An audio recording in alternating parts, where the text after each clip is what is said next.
But I digress. Over 10 years ago, I bought a set of videos titled The Men Who Built America. In the holiday season of Christmas that year, I stayed indoors and gorged myself on these DVDs. So, who built America? There are many men and women who built and still build that great country in the different spheres of human endeavors today. Scientists, politicians, military persons, entrepreneurs, innovators, even artists and sportspersons.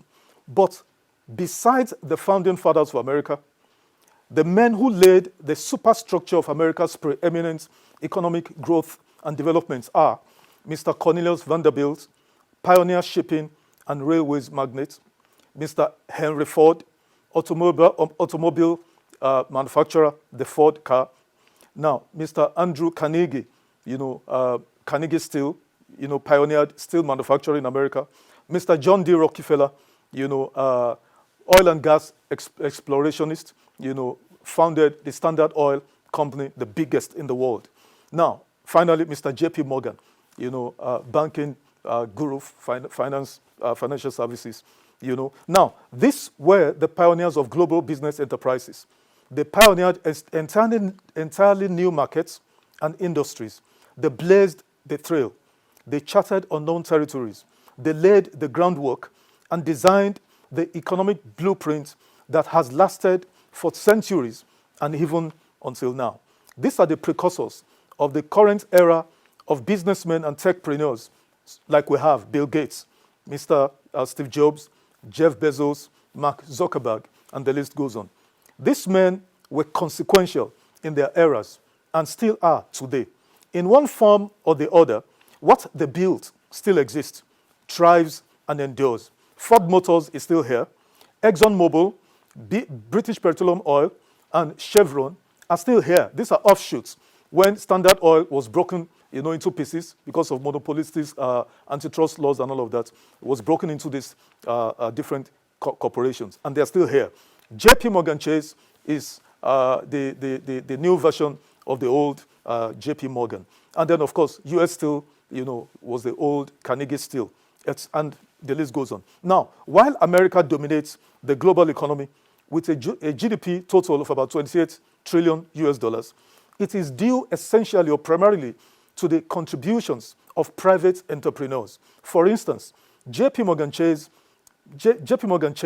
has a market capitalization currently valued at 595 billion US dollars. J.P. Morgan Chase, founded in the 1800s, currently has, a market capitalization of almost 600 billion US dollars. As you can see on your screens, the top 10 most capitalized US companies make up well over half of its GDP. Why? Because the US government over the decades have supported and created a conducive, economic operating environment for these businesses to thrive. The government didn't seek to kill them with obnoxious policies, frustrating them by bureaucrats and, policy experts.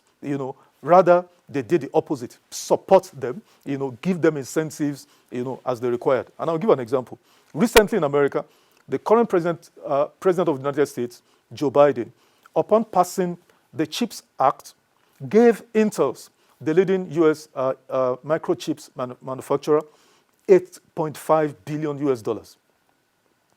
President Joe Biden passed the CHIPS Act, a legislation to encourage the return, of microchips, in manufacturing in America, and went forward, to give the leading U.S. company in that sector $8.5 billion US dollars as grants, then additional $1.1 billion as loans, soft loans, long term.